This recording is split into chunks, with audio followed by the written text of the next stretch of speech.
So, persecution,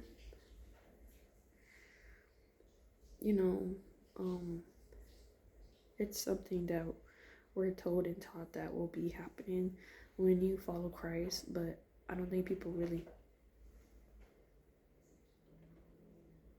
understand how rough it can be sometimes.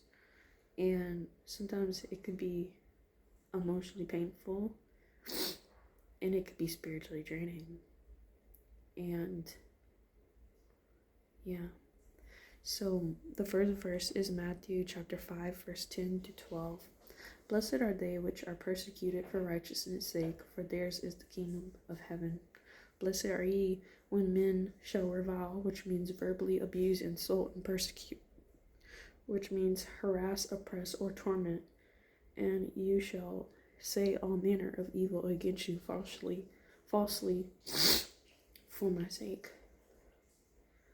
I don't think that, like, I heard this when I was younger, but I don't think I really understood it until maybe this year because I've endured a lot of persecution in the past 2 seasons and this current season, which seems like it's pretty much ending, but or ended. God let me know, but pretty sure it's ended and starting a new season. But I don't think people understand how much people literally come up to you and just absolutely hate you, and they're just mean and cruel and verbally abusive and antagonize and insulting, and they harass and torment you. They come to your job and they just absolutely see you. They don't even make eye contact with you sometimes, but they're just, you can feel off of them the hatred for everybody, and it's going to be directed at you because it's a spiritual battle. And when you're in a sensitive season, you know, whether that's emotionally or you're just going through anything, that is the moment they will all pop up and all try to do something to harass you. So you have to be very mindful of where you are and being prepared for, and be prepared for like whatever they're gonna do, because they're definitely gonna try. It's like a consistent thing that they just don't feel happy unless they're harassing you. Like living with a warlock and a witch for 24 years taught me that if there was a season where I just hadn't done anything, I could feel the tension of them wanting to say something to me or wanting me to mess up so that they can be like, you know what you did? And I'll be like, oh my goodness, like, I'm happy you got that out your system, but I'm fine and you're not. Like, I had to like allow them to feel as if they hurt me so that they could be happy, because that's how it works. They are not happy unless they are making you miserable, and a lot of the times I was actually chill, but I pretended like I was oh so hurt so they would get out my face. And that's really sad, but it's the reality of when you choose witchcraft and you choose to work for Satan.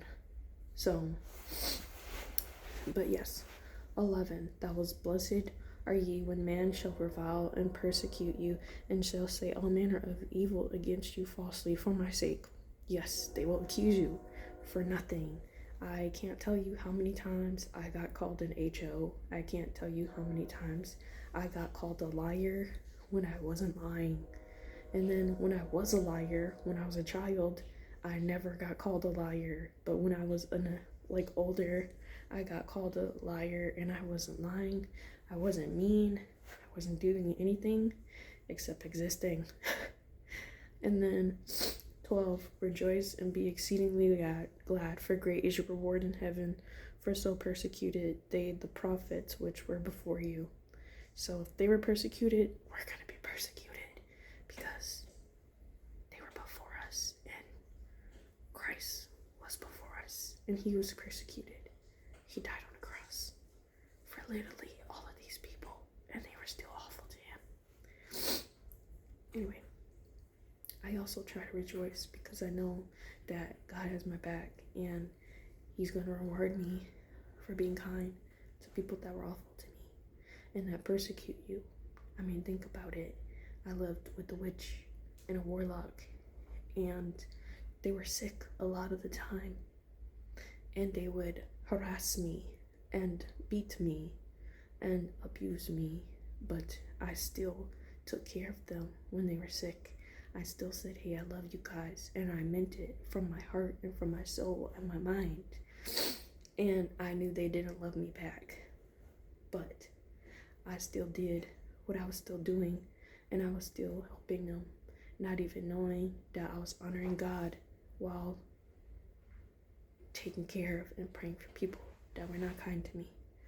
And then it says, Matthew chapter 5, verse 44, love your enemies, bless them that curse you, do good to them that hate you, and pray for them that despitefully use you and persecute you. For example,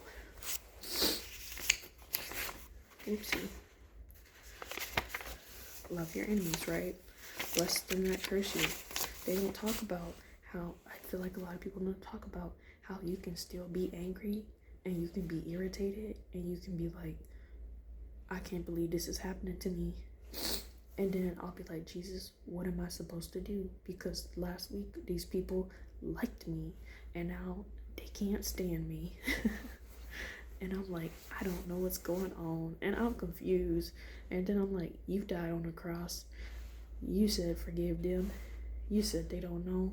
You also said I'd be persecuted. So I'm like, well, if you were persecuted, I just have to be kind because you was with Judas and you didn't punch Judas in the face. So I can't punch people in the face. Not because I want to, but because my flesh wants to. And I don't want to listen to my flesh. My flesh says I should get revenge.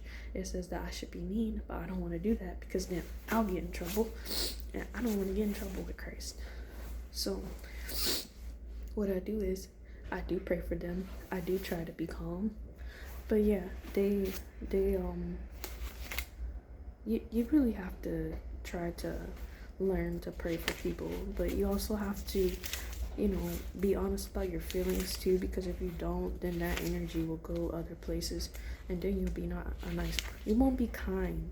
You don't want to be nice. You want to be kind. I'm trying to be kind. I'm also trying not to be disrespectful. So, and then I also think it's good to. I don't think it's good to allow people to abuse you, but it's like good to like still be kind to them the same way that you would be kind to everybody else. Like, just because they're mean to you, still say good morning, still say have a good day, still make their drink properly, still make their food properly, still serve the same way you would serve everybody else, because that's how God did. He didn't say everyone could have this meal except Judas because I know he gonna betray me and I don't like him. He didn't do that. So we shouldn't do that either. And then reading Psalms 22. This is when Jesus Christ dies on the cross and he talks to God. It says, my God, why hast thou forsaken me? Why art thou so far from helping me and from the words of my roaring? O my God, I cry in the daylight, but thou hearest not, and in the night season and am not silent, but thou art holy. O thou that inhabitest the praises of Israel, our fathers trusted in thee. They trusted, and thou didst deliver them. They cried unto thee and were delivered. They trusted in thee and were not confounded. But I am a worm and no man, a reproach of men, and despised of people. Lead me in thy truth and teach me, for thou art the God of my salvation. O thee do I wait all the day. Remember, O Lord, thy tender mercies and thy loving kindness, for they have been ever of old. Remember not the sins of my youth, nor my transgressions. According to the mercy, remember thou me for thy goodness' sake, O Lord. Good and right is the Lord. Therefore he will teach sinners in the way, and the meek will he guide in judgment, and meek will he teach his ways. All the paths of the Lord are mercy and truth unto such as keep his covenant and his testimonies. For thy name's sake, O Lord, pardon mine iniquity, for it is great. What man is he that feareth the Lord? Him shall he teach in the way that he shall choose. His soul shall dwell at ease, and his seed shall inherit the earth. The seeker of the Lord is with them that fear him, and he will slew them his covenant. Mine eyes are ever towards the Lord, for he shall pluck my feet out of the net. Turn thee unto me, and have mercy upon me, for I am desolate and afflicted. The trouble of my heart are enlarged. O bring thou me out of my distresses. Look upon mine affliction and my pain, and forgive all my sins. Consider my enemies, for they are many, and they hate me with cruel hatred. O keep my soul and deliver me. Let me not be ashamed, for I put my trust in thee. Let integrity and uprightness preserve me, for I wait on thee. Redeem Israel, O God, out of all his troubles. God bless you. God keep you. Amen.